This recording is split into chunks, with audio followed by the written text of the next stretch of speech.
Bueno, buenas tardes a todas, a todos.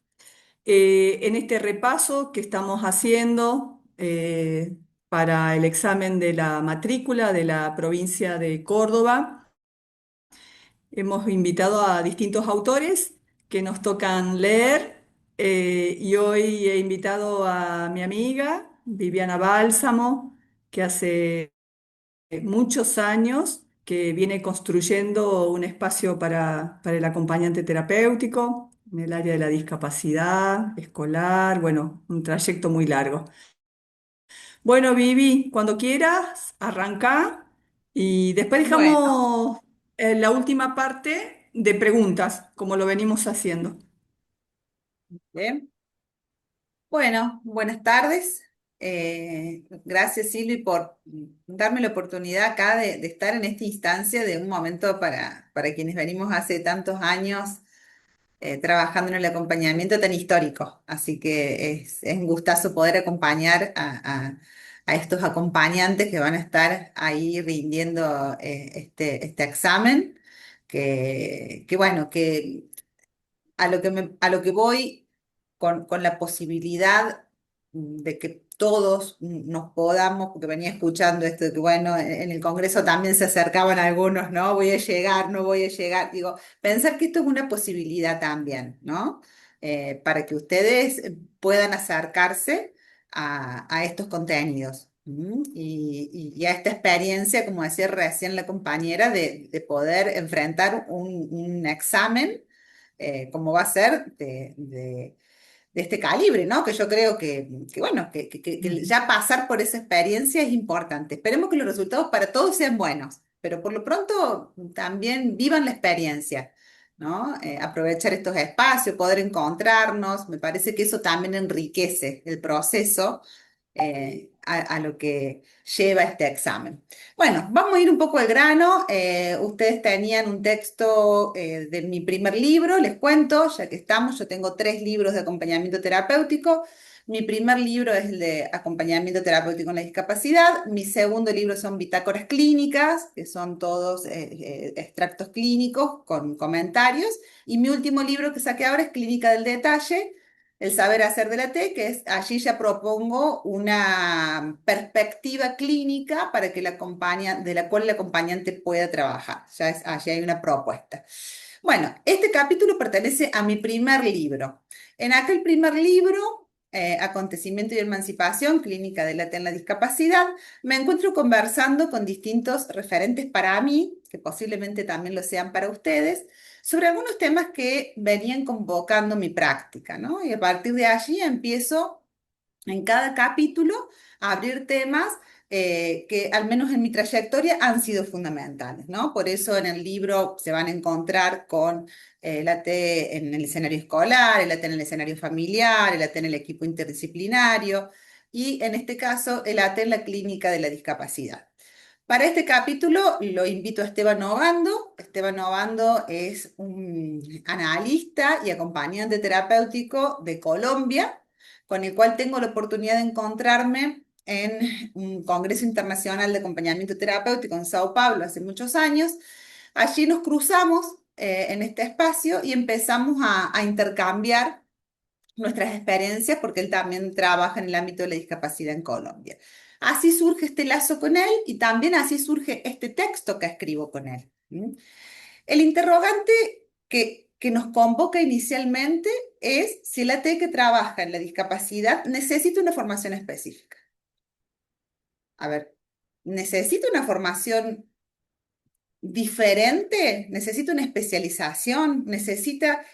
Bien, posiblemente la mayoría estemos de acuerdo, ¿no? Porque decimos, bueno, es un área, como el acompañamiento terapéutico escolar, como... Entonces, posiblemente estemos de acuerdo que sí hay ciertas coordenadas y cierta formación específica, ¿sí? De este campo que es necesaria que el acompañante terapéutico que se dispone a trabajar en esta área pueda considerar. Ahora, fuimos un poquito más allá con la pregunta, porque hay muchas espacios de formación en discapacidad. De discapacidad se habla mucho, es un área, yo diría, es una de las áreas de mayor ejercicio profesional del acompañante terapéutico, digamos, ¿no? Entonces, encontramos desde allí un montón de textos, no tanto de acompañantes. De hecho, este es el primer libro que introduce la temática en el acompañamiento terapéutico en Argentina, pero no solamente en relación a acompañantes que hablen de la discapacidad, sino que hay muchos libros que hablan de la discapacidad. Y es ahí a donde nosotros con Esteban Obando nos queremos meter, ¿sí? ¿En qué consiste? Estamos de acuerdo que la especialidad es necesaria, pero ¿en qué consistiría para un acompañante formarse en discapacidad? La primera idea que aparece es que la formación no debe consistir en una acumulación de técnicas para abordar síntomas o adaptaciones.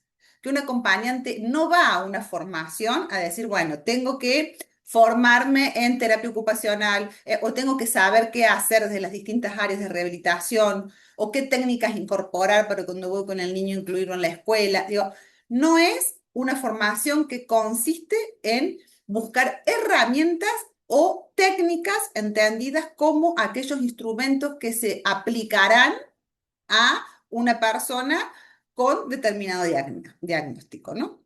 Más bien, pensamos con Esteban que una formación específica se debería separar en una formación clínica, ¿sí? Subjetiva, ética y política. ¿Qué quiere decir? ¿Qué es esto lo que le vuelve específico al trabajo con la discapacidad? No es el diagnóstico. No es que yo, porque trabajo con autismo o con síndrome de Down, voy a tener que pensar que la sexualidad de las personas con síndrome de Down es de tal forma, o que los niños con autismo requieren de tales habilidades sociales. Esa es la antiformación para nosotros, ¿sí? Nuestra formación, cuando la pensamos en el gesto ético-político, y lo que lo vuelve específico en ese sentido, es poder justamente agujerear esos discursos. Ese discurso médico hegemónico, ese discurso educativo, pedagógico, incluso todas las transmisiones y mandatos que tienen familiares, como por ejemplo lo son la infantilización. Nosotros vamos a muchos hogares y nos encontramos con adolescentes o con adultos con discapacidad y nos encontramos que el kiosquero, el vecino, el familiar se encuentra infantilizando a nuestro acompañado, ¿no? Entonces, en vez de cobrarle a nuestro acompañado, le dice la cuenta al acompañante. ¿Qué pasa? Si el acompañante ahí responde, bueno, ya sabemos que ese acompañante está posicionado desde un lugar que nosotros vamos a cuestionar. ¿Por qué? Porque ese acompañante está respondiendo con su posicionamiento subjetivo a ese kiosquero. No está dando lugar a que su acompañado se posicione subjetivamente con todo lo que eso implique para nuestro acompañado. No le estamos dando ese lugar, ¿no? Y también hay, vamos a ver algunas cuestiones que también aborda este texto, que este acompañante se estaría ubicando desde un lugar asistencialista, ¿no? Que asiste, en este ejemplo a esa persona porque supone o cree que nuestro acompañado no puede responder o no sabe responder. ¿Mm? Obando lo plantea claramente cuando él dice, la T no trabaja con la discapacidad, trabaja con un sujeto, ¿Mm? Con alguien que es portador de una historia, con alguien que está en una trama familiar, con alguien que se pregunta cuál es su lugar en el mundo, ¿sí? Aquella condición diagnóstica, sea la que sea, puede informarnos de algo, ¿no? Puede, por supuesto, que uno diga, bueno, vamos a acompañar pero puede darnos alguna coordenada pero no nos va a dar cuenta nunca del sujeto que vamos a acompañar.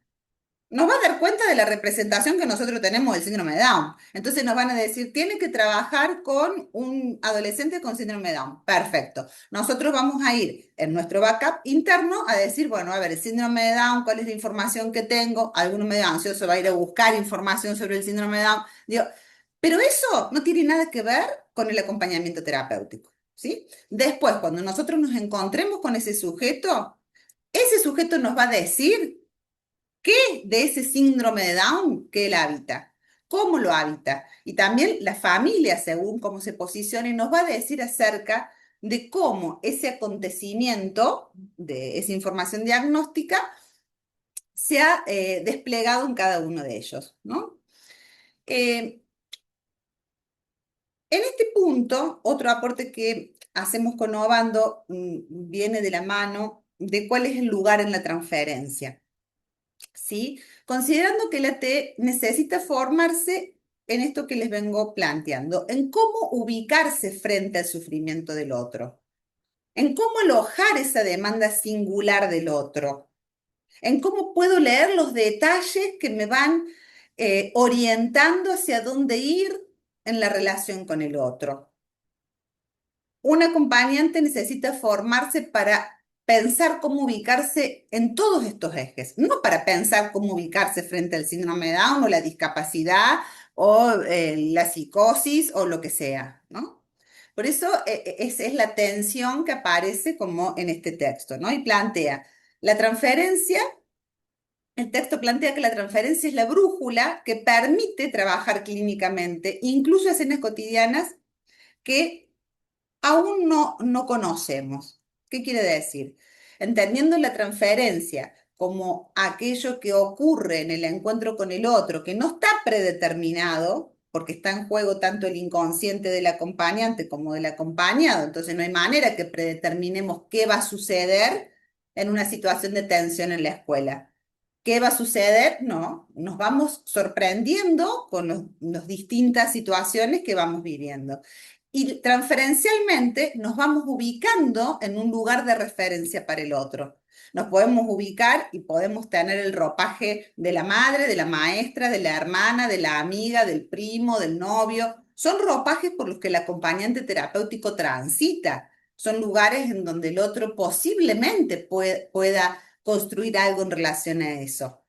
Y nosotros estamos ahí no para responder desde ahí, no para responder como la madre, ¿no? Porque la madre nos encargó el cuidado, no para responder como la amiga, porque el joven no tiene amigos, no, estamos ahí para tomar lectura de ese lugar, de esa posición que el acompañante nos otorga y ver y supervisar y analizar y trabajar desde dónde respondemos. ¿Sí? Si nosotros no tenemos en cuenta esta construcción, ¿sí?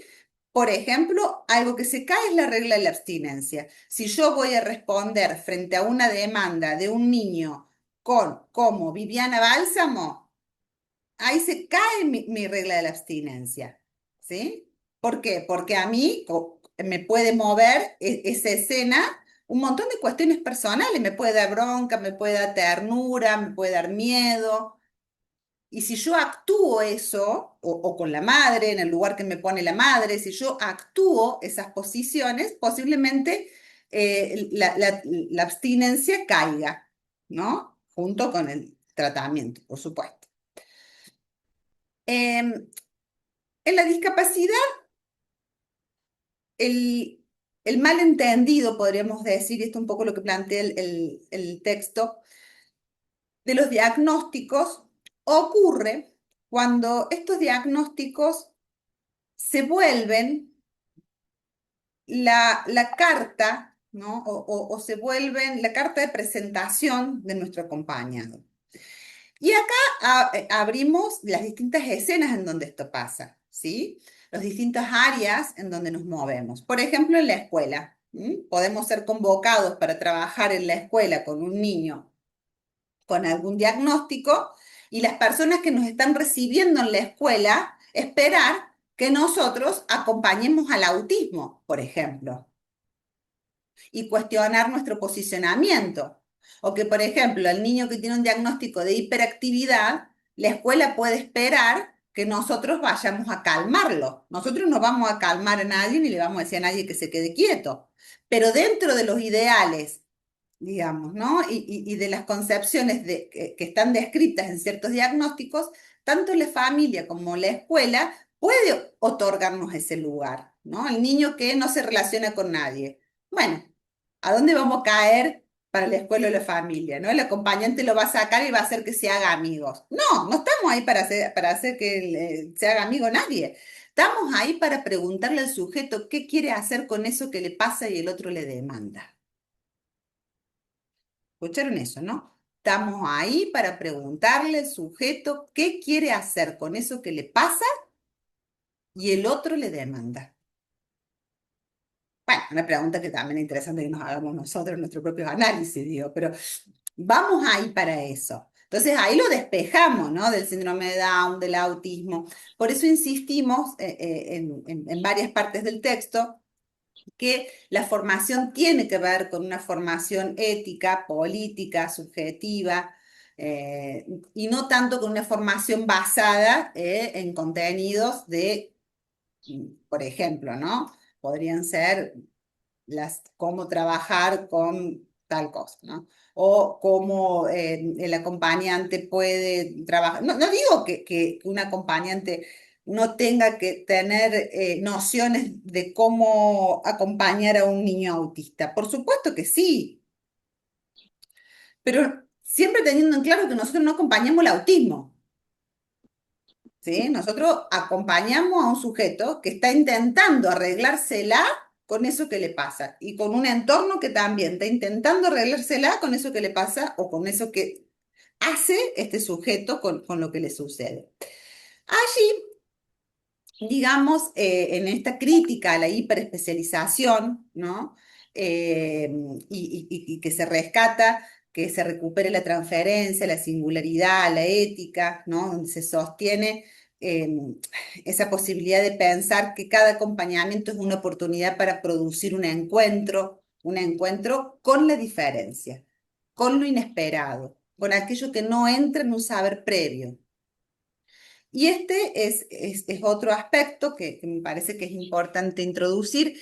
Yo lo trabajo a continuación de este capítulo, yo no sé si lo tienen a este capítulo que continúa o tienen solamente este, pero que viene, para que ustedes puedan contextualizar, que viene allí a plantear la discapacidad como un acontecimiento, ¿no? Dice, bueno, la discapacidad, una vez, esto cómo surge, les cuento cómo surge.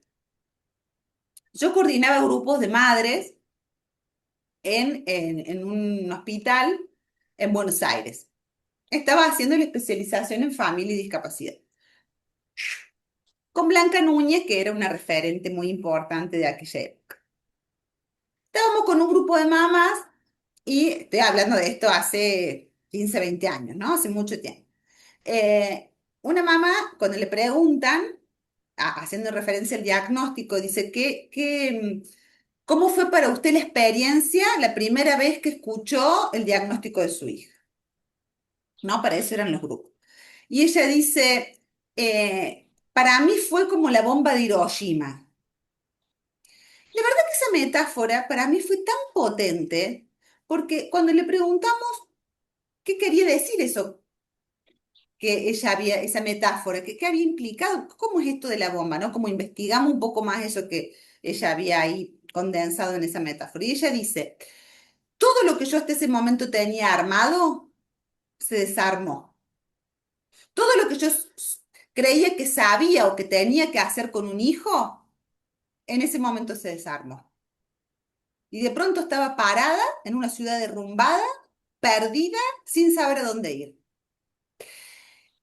En ese momento yo pensé en el concepto de acontecimiento. Acontecimiento, según Alan Badiou, es un saber, ¿sí? que tiene la potencia para irrumpir, digamos, pero que no, la potencia que tiene para irrumpir es tan grande porque no hay nada que lo sostenga. Sibla Bleichmer dice, en realidad lo que sucede cuando ocurre un acontecimiento es que no hay posibilidades de metabolizarlo inmediatamente, porque irrumpe. ¿Mm? Es algo inesperado. Yo al menos hasta ahora no conozco padres que hayan planeado tener un hijo con discapacidad. ¿Mm? Tampoco conozco situaciones de discapacidades adquiridas, digamos, que hayan, digo, son acontecimientos que están en el orden de lo inesperado. que no se esperan, que después, y esto viene todo el movimiento DISCA, vienen los feminismos a hablar de esto, ¿no? Que después cada uno pueda hacer de eso que le toca una fortaleza, pero no hay ninguna duda, digamos, ¿no? Yo con esto no estoy queriendo decir que una persona que le toca un hijo que tiene una discapacidad es una persona que le cae una desgracia. Yo no estoy diciendo esto. Yo estoy diciendo que es algo inesperado, que no se planifica y que por lo tanto tiene la potencia de un acontecimiento y eso implica un trabajo de duelo. Y ahí viene otra parte que no sé si ustedes tienen ese capítulo, implica otro trabajo de duelo. ¿Qué quiere decir? Es aceptar, digamos, poder hacerle frente al shock de lo que implica la novedad, ¿no? Y pasar por las etapas de duelo que ya conocemos, ¿no? Después negar, no, pensar que eso a uno no le puede pasar, o por qué me pasó a mí, ¿no? O por qué le pasó a él, digamos, esas preguntas que ocurren en el ámbito de la negación, la tristeza por no, que lo que uno esperaba no suceda, y después la reorganización, uno empieza a reorganizarse y a armarse con esa situación. Y insisto en este punto, ¿no? Porque sobre todo los movimientos discas trabajan mucho y a mí me parece que es una potencia interesante, ¿no? Que dice, bueno, no den tantas vueltas en decirnos que somos discas y para nosotros es parte de nuestra identidad, digamos, no quiere decir porque ahí entramos en el campo de la diferencia. ¿Mm? ¿Qué quiere decir? Que en realidad lo que pone a trabajar la discapacidad es la diferencia. Es decir, funciona distinto en lo intelectual, funciona distinto en lo motor, funciona distinto en lo social. Tiene otro tipo de funcionamiento. Esta es una definición que dan, en las últimas definiciones que dan las propias personas con discapacidad, que dicen, llámenos personas con diversidad funcional. ¿Qué quiere decir eso? Que sí, es cierto, funcionamos distinto en lo intelectual, en lo motor, tenemos otro funcionamiento en algunas cosas. Y esa diferencia se sostiene. Pero bueno, todos tenemos alguna diferencia. ¿Sí? Entonces, bueno, ahí empieza el campo de la diferencia a avanzar en el campo de la discapacidad, sobre el concepto de discapacidad, ¿no? Se trata de que hay una diferencia. ¿Qué lugar en este entramado ocupan hoy las intervenciones y qué posiciones, ¿no? Podrían orientar la singularidad en un caso desde esta mirada de la diferencia, ¿no? Primero lo que tenemos que hacer allí es distinguir lo que es una mirada asistencial, es con lo que iniciaba a comentarles, digamos. Lo asistencial se centra en lo que falta, en lo deficitario.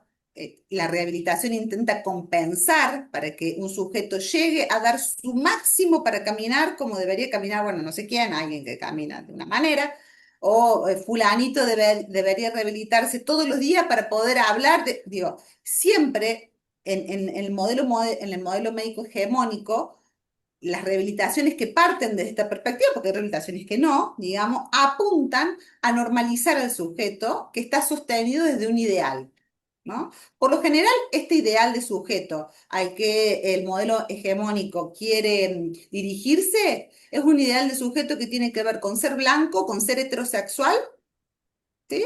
Y con no tener ninguna discapacidad. Ese es el modelo, ¿no? Al que se empuja todo el tiempo. Por eso ahí ahí nos vamos acercando más a una lectura crítica, a una lectura feminista en el campo de la discapacidad, donde no son solamente las personas con discapacidad que han sufrido históricamente por tener una condición diferente, digamos, y también tienen algo en común, ¿no? La opresión, ¿no? Porque ambos colectivos también han sido oprimidos por ser poseedores de estas diferencias. Pero bueno, no nos vamos a ir por ahí. Seguimos. Eh, ¿Qué más promueve una mirada asistencial? Produce una práctica que aunque sea digamos, aparente ser de buena intención, suele infantilizar al acompañante o desubjetivizarlo.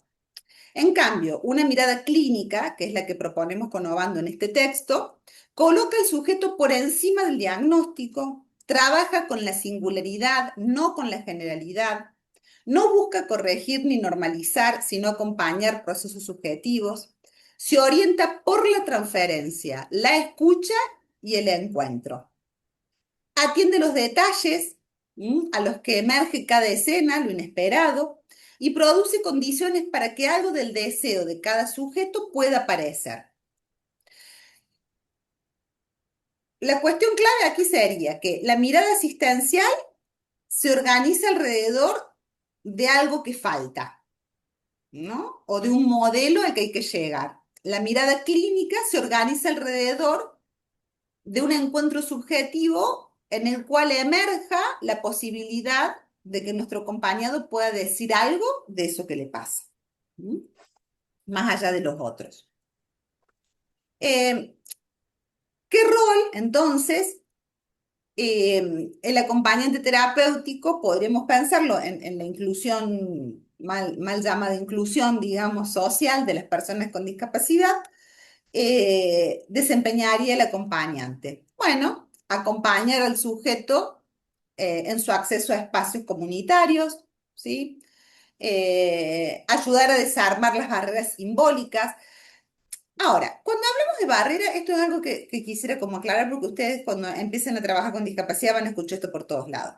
El acompañante trabaja con las barreras sociales, arquitectónicas y tiene que tratar de desarmar esas barreras que hacen que el sujeto no se pueda incluir. No, no, no, no, no, no, no. Ese no es nuestro trabajo. Nosotros podemos acompañar para construir condiciones para que el sujeto decida si quiere desarmar esas barreras o no. No la vamos a desarmar nosotros, digamos, no somos los superhéroes que vamos a decir, ay, bueno, no, acá hay una rampa, a lo mejor hay una rampa y no quiere bajar por la rampa. A lo mejor sucede algo en alguna situación, digo, entonces, tenemos que estar alertados que no somos nosotros los acompañantes que vamos a ir a desarmar ninguna barrera. Vamos a estar ahí para poner al sujeto en situación para que él pueda decidir qué hacer con eso, ¿sí? Yo me acuerdo una vez de una persona ciega que estaba por cruzar la calle, ¿no? Y esto es muy frecuente verlo aparte, o haberlo vivido. Y una señora que viene y lo agarra al joven y lo cruza. Y el joven se queda, cuando lo cruzó, se quedó así como parado, y la señora se fue, como si hubiese cruzado un perro, digamos. Entonces, yo le pregunto al flaco y le digo, che, ¿estás bien? Sí, me dice, lo que pasa es que quería ir para el otro lado. A mí me pareció genial la anécdota, ¿no? Porque la vieja habrá pensado, perdón que hable así, yo tengo como este lenguaje un poquito más cotidiano, no, no tan, pero habrá pensado, me hice la buena del día, ¿no? Lo crucé y ya está. No, digamos, el pibe quería ir para el otro lado, nada más que estaba parado esperando en la esquina. Entonces, a esto es a lo que yo voy, digamos. No estamos ahí para hacer buenas acciones y no. Bueno, no se centra en adaptar el sujeto al entorno, sino, repasamos, en crear condiciones para que el entorno pueda alojarlo. Actúa como un puente entre los interlocutores escolares, por ejemplo. Digamos, no le va a decir a la maestra qué tiene que hacer ni a la directora ni al kiosquero. Va a construir condiciones para que el sujeto pueda ver cómo circula ahí. Aún cuando un niño quiere ingresar a la escuela, ¿sí? Y el lugar en donde quiera estar sea solamente en el kiosco, no estamos nosotros ahí para llevarlo al aula. No, no, no, no. Los directores nos van a decir, ya pasó un mes que están en el kiosco, vayan al aula. O la madre o la maestra nos van a decir, ¿y por qué no están en la...? Y bueno, porque todavía no están generadas las condiciones. Y eso es una de las cuestiones más complejas que tenemos los acompañantes, digamos, ¿no? Porque nos encontramos con esa presión muchas veces de los lugares a donde nos ponen, digamos, ¿no? Del acompañante que tiene que integrar, que tiene que incluir, que no tiene nada que ver con la posición que el acompañante despliega en ese lugar. Entonces, bueno, a lo mejor el estar en el kiosco con el niño, digamos, se pueden hacer un montón de cosas, porque el niño puede establecer un lazo con el kiosquero, puede ser que en algún momento venda a sus compañeros, digo, hay un montón de cosas que se pueden hacer en el kiosco. ¿Mm? Entonces, bueno, insisto, estamos ahí para trabajar esa posición, para crear las condiciones y para ir leyendo aquellos detalles que orienten al niño al aula, que es distinto a tener a llevarlo al aula. Entonces, el rol del acompañante en la clínica de la discapacidad es un rol clínico, ético y político. ¿Sí? ¿Qué implica reconocer al sujeto como un sujeto de derechos? Bueno, este es otro asunto. El sujeto de derechos somos, a ver, estamos todos sujetados a derechos. Lo que pasa es que esos derechos que estamos sujetados, incluso por convenciones, en el caso de la discapacidad, ¿no? Que están plasmadas, digamos, esos derechos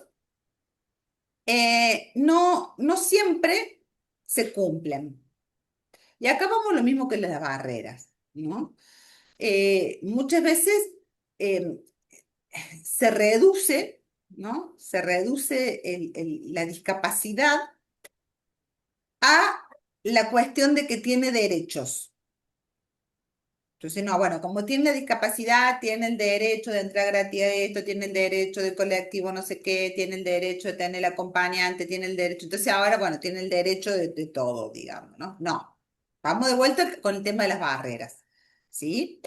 Todas las cuestiones relativas al derecho de un sujeto se deciden en un proceso con un sujeto, digamos, ¿no?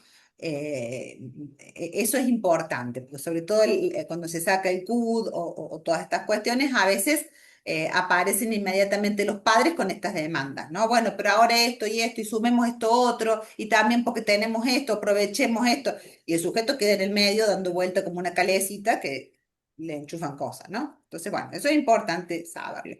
Ser un sujeto de derecho supone reconocer que ese niño desea, elige, goza y se pregunta. Exige sostener su derecho de participar, pero también de equivocarse, de expresarse y de decir no quiero. Significa no ocupar el lugar del que sabe por el otro. ¿Mm? Es asumir que cada sujeto tiene un modo singular de estar en el mundo. En este sentido, un sujeto de derecho hace referencia a la condición misma de la práctica clínica. ¿Qué quiere decir? A lo que decíamos antes, reconocer a ese sujeto en su singularidad, digamos, y en sus derechos. Podemos acompañar a que el sujeto pueda expresarlos, pueda manifestarlos. Bien, ¿y cómo se construye en este caso el lazo terapéutico en contextos de discapacidad? Bueno, algunas pautas. En la presencia sostenida, ¿sí? El AT se ofrece con cierta continuidad, disponible emocionalmente.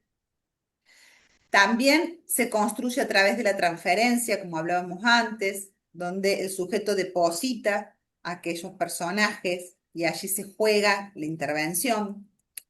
En la clínica del detalle, yo en este libro ya empiezo a mencionarla, quienes lo hayan leído van a ver que ya está presente ahí, es mi último libro, pero ya está presente ahí. La clínica del detalle, ¿qué es? Se sostienen esos microgestos, ritmos y silencios, digamos, y esas especies de indicios que van orientando la estrategia clínica, ¿sí? Bueno, y por último, la última pregunta, y ya abrimos ahí a la conversación, es por qué el trabajo interdisciplinario es fundamental en esta área. La discapacidad no es solo una condición médica, educativa, como decíamos antes, o psicológica, es una realidad compleja y multidimensional. Entonces necesitamos que los profesionales intervinientes, y eso es muy importante, puedan con el acompañante tener un espacio de circulación. Eso a veces no sucede y a veces quien más referencia tiene de todo el equipo interdisciplinario es el acompañante. Y acá hay un párate.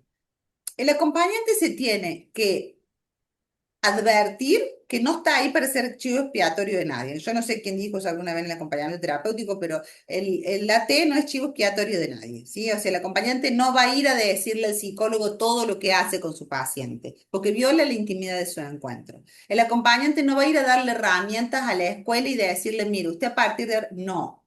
El acompañante puede ir a construir estrategias, puede ir a pensar con el otro, puede llevar algunas preguntas, puede orientar, ¿no? Pero nos tenemos que cuidar de esto de lo que se dice, ¿no? Porque a veces sucede eso, a veces uno observa los relatos de los acompañantes. en las escuelas, ¿no? Les cuentan hasta lo que le pasa, no, porque se lleva mal con con la madre, o con nada que ver, digamos, ¿no? Con la madre, con el padre, o con fulanito, él no lo quiere, y entonces, no. Con la escuela lo sumo tendremos que conversar, bueno, en esta situación puntual, desde dónde nos posicionamos, cómo intervenimos. Ahora, otra cosa es en el espacio, por ejemplo, de supervisión.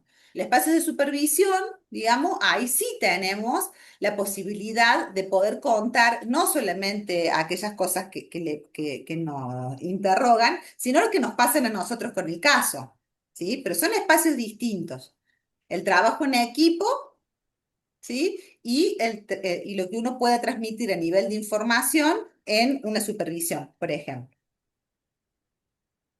Sí tienen que tener cuidado en esto de los equipos de rehabilitación o interdisciplinario de la T, de no quedar ahí como una pata ortopédica más del paciente. ¿Qué quiero decir con esto? De que, bueno, sea la función de la T es tal, tal, tal y tal. Por ejemplo, en este libro hay una bitácora que es re interesante, que es la de la T mochila, ¿no? Que plantea eso, digamos, cómo los acompañantes a veces van ahí a hacer que el paciente camine derecho por la calle con la férula. No, tampoco vamos a eso. O el acompañante va ahí para garantizar que cuando está comiendo, no sé, coma con el tenedor. No estamos ahí para eso.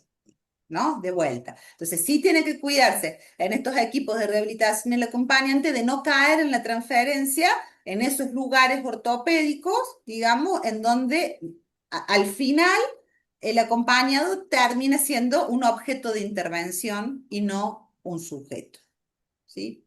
Bueno, hasta aquí. Bueno, muy bien. Bueno, veamos qué dudas se fueron planteando. Eh, Tienen ahí la guía de estudio. Pueden ver qué pregunta no quedó clara para ustedes. Y, y bueno, arranquemos. Liliana, ¿Qué tal? ¿Cómo estás? Buenas tardes. buenas Eh, tardes. una pregunta. ¿Qué pasa cuando no cumplimos con la demanda, ya sea en la casa, que estemos trabajando en la casa o que estemos trabajando en la escuela? Siempre tenemos una demanda en donde nos dice cuáles son los objetivos y todo eso.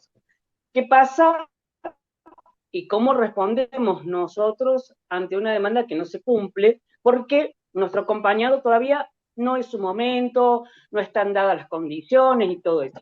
Entonces nosotros, ¿cómo planteamos que se está haciendo el trabajo, pero se está esperando respetuosamente que nuestro acompañado responda? Muy bien esa pregunta, me encanta. ¿Por qué? Porque ahí, conceptualmente, tenemos que diferenciar dos nociones. Una es la de lugar y otra es la de posición. El lugar de la T es el lugar asignado por el gran otro. ¿Quién es el gran otro? La escuela. Entonces, a ver, ¿qué lugar puede ofrecerle la escuela a un acompañante? Bueno, tiene que hacer que el niño no pegue. Que es esto que vos decís, Lili, ¿no? ¿Qué pasa si de pronto a nosotros nos piden que el chico se regule en la escuela, que no pegue, y nosotros creemos que todavía no están dadas las condiciones?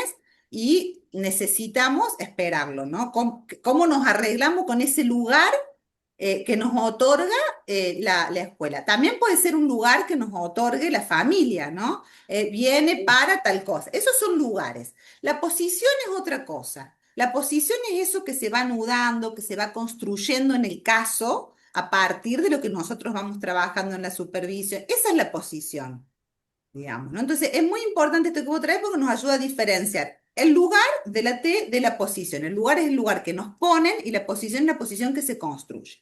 Ahora, esto que vos planteas es una de las cuestiones más eh, trabajosas, ¿sí?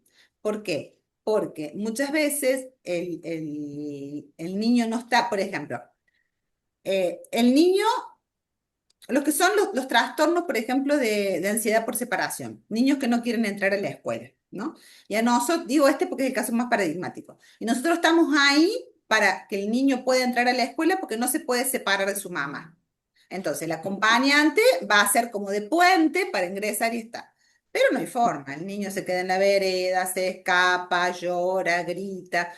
A ver, la escuela nos dice, bueno, vamos acelerando el asunto, ya hace más de 15 días que están en la vereda, la mamá dice, bueno, a ver si yo ya me tengo que ir a trabajar, aparte te estoy pagando para que me entre chiquito en la escuela y estamos acá en la vereda, ¿eh? Entonces, va, todas esas cosas ocurren. ¿M? ¿Cómo nos arreglamos nosotros con eso? Fíjense qué interesante. Es con lo mismo con lo que se tiene que arreglar nuestro acompañado. ¿Se dan cuenta? El niño se tiene que arreglar con esa presión de la escuela que quiere que entre y con esa mamá que no sabe cómo soltarlo. Bueno, ahí ya tenemos una primera intervención porque lo aliviamos un poco al pibe, digamos. Los ojos están puestos sobre nosotros, la presión está puesta sobre nosotros, digamos. No le demandan al niño, la mamá no le dice, no lo amenaza y le dice, pero si vos no te vas o si te vas, ya no, la amenaza es a la T, digamos, ¿no? Te estoy pagando, hace algo. La escuela ya no pone la presión sobre el nene que sale la maestra, ven y no, nos dice a nosotros. Ahí hay una primera intervención. El niño va a estar un poco aliviado porque eso cae sobre nosotros. Ahora, eh, que nosotros podamos dar cuenta de que quizás ese niño no está en condiciones de separarse de esa mamá todavía, es lo más complicado. Porque hay niños que todavía no están en condiciones de separarse de la mamá, por más que tengan 15 años. Y esto no tiene que ver con que sean más autónomos o sean menos autónomos. Tienen que ver que a veces pasan determinadas circunstancias de sus vidas en donde hay ocasiones que necesitan de ese acompañamiento. No sé si...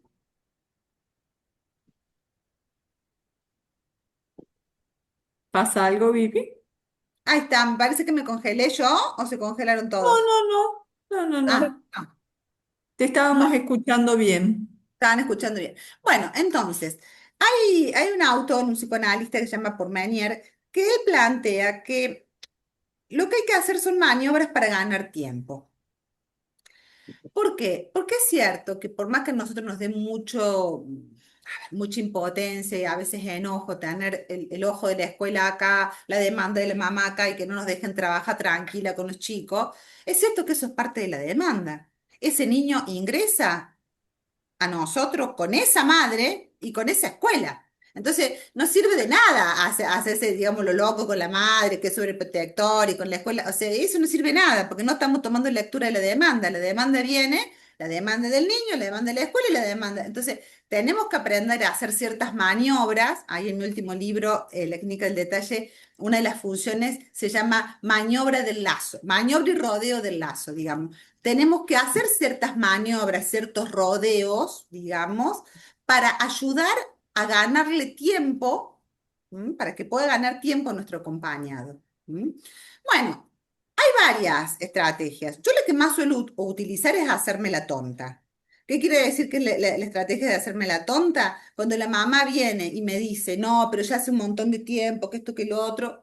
Sí, la verdad que ya hace tiempo, hace ya bastante tiempo, es cierto. Pero bueno, vamos a dar un poquito más, vamos a seguir adelante. A la escuela cuando viene y me dice, no, pero ya debería estar incluido que esto, que lo otro. No, no, pero estamos trabajando justamente con un juego, qué sé yo, no sé. Vean cómo se lo sacan de encima. ¿Qué les voy a decir?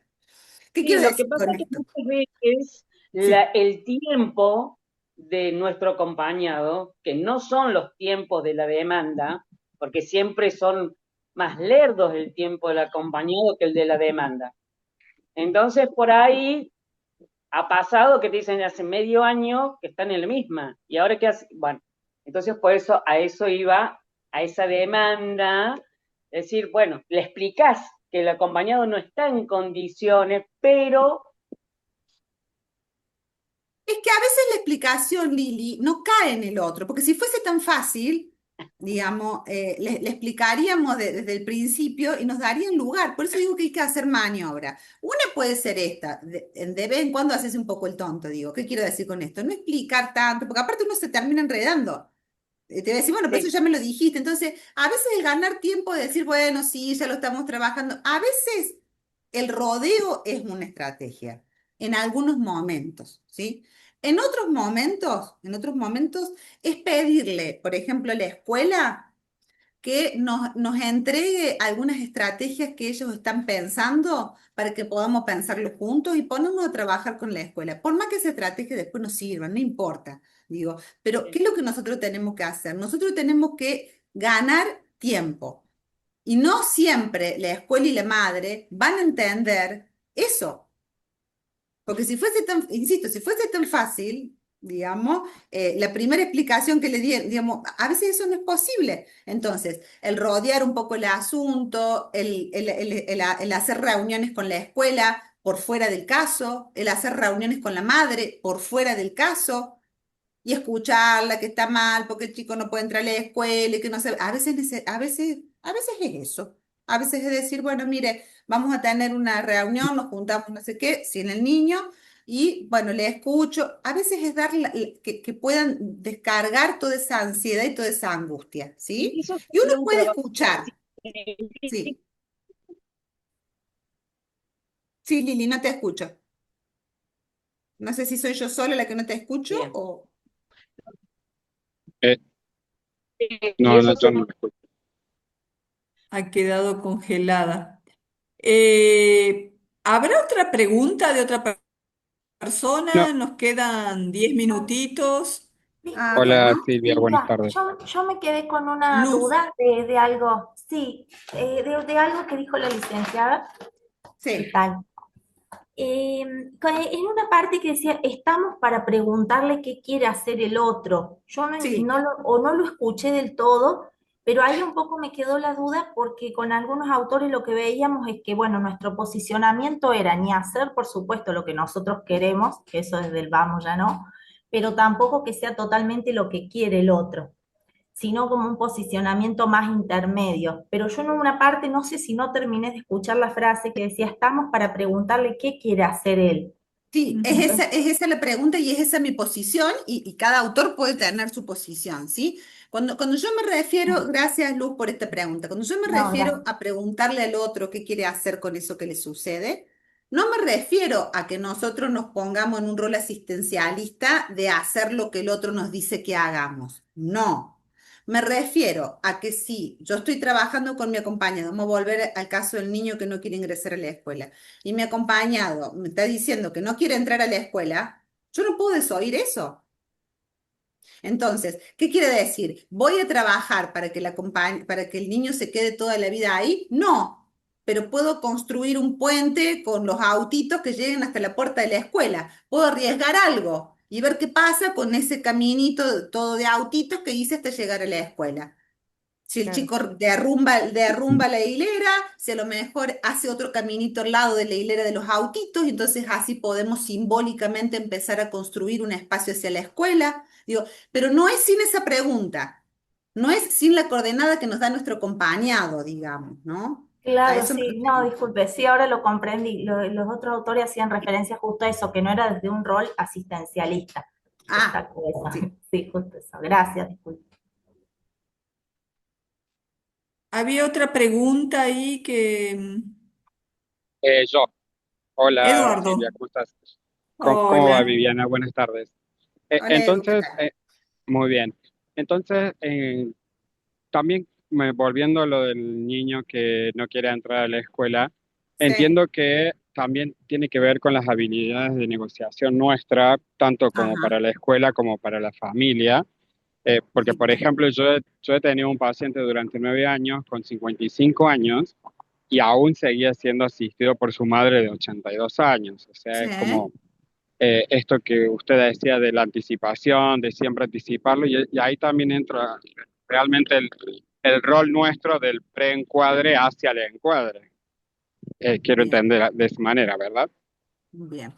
Me gusta, Edu, esto que decís de la negociación, porque en realidad tiene que ver un poco con eso, tiene que ver con que, y esto que traigo, esto que trae Luz, tiene que ver con esto de negociar aquello que nos demanda o solicita el acompañado, y aquello que nos demanda y el lugar que nos demanda o nos solicita la escuela o la familia.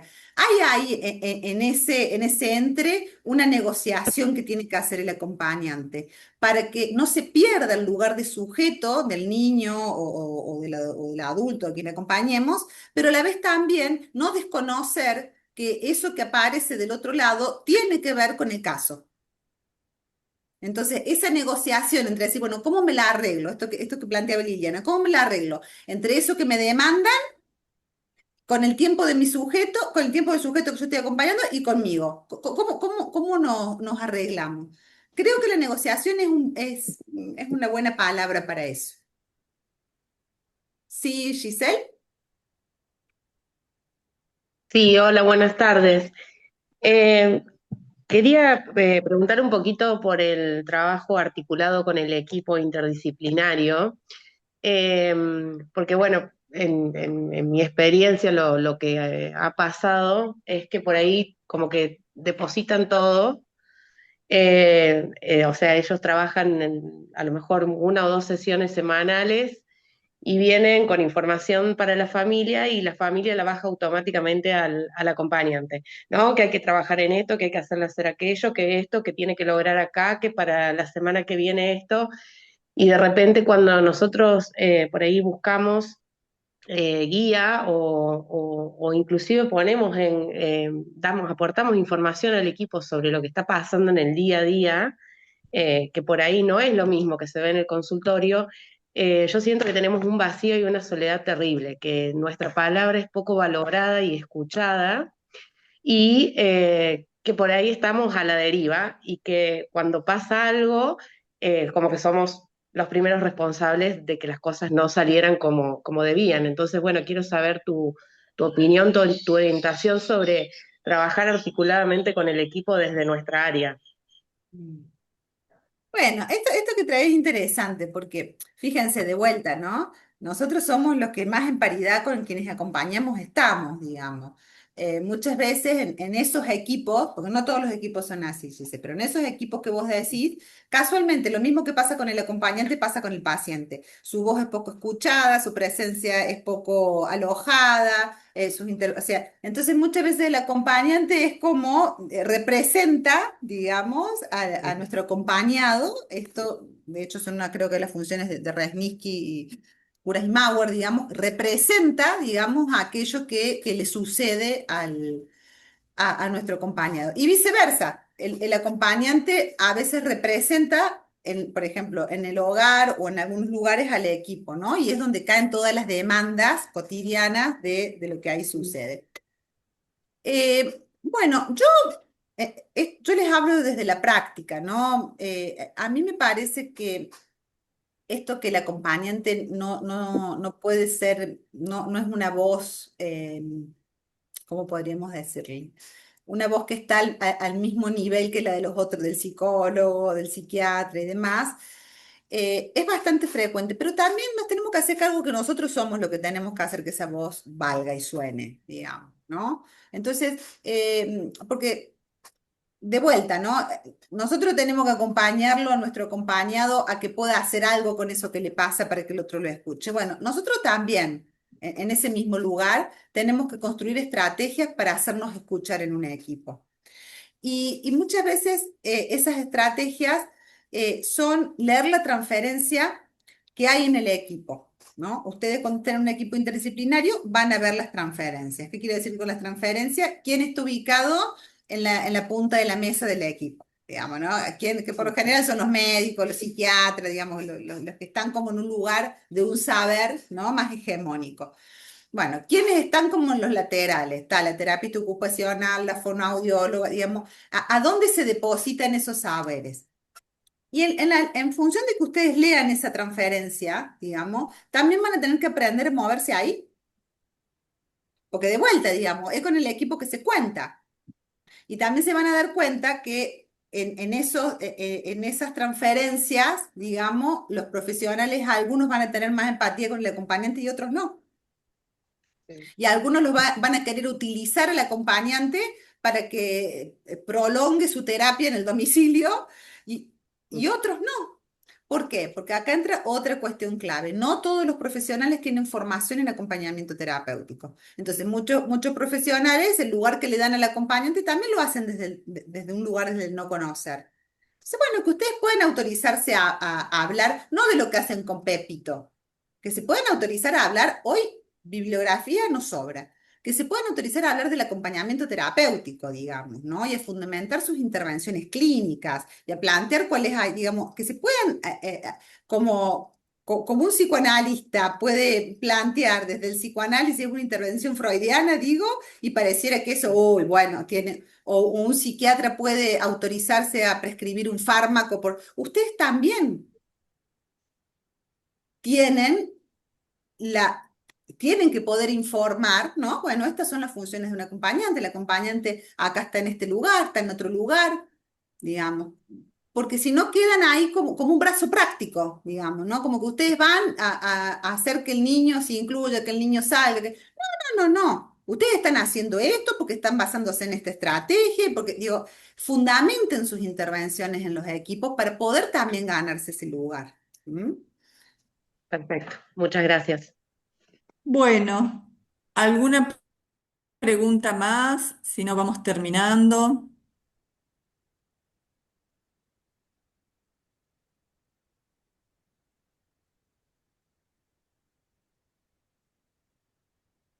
Bien, todo súper claro, dice Ailén. Me encantó esta clase.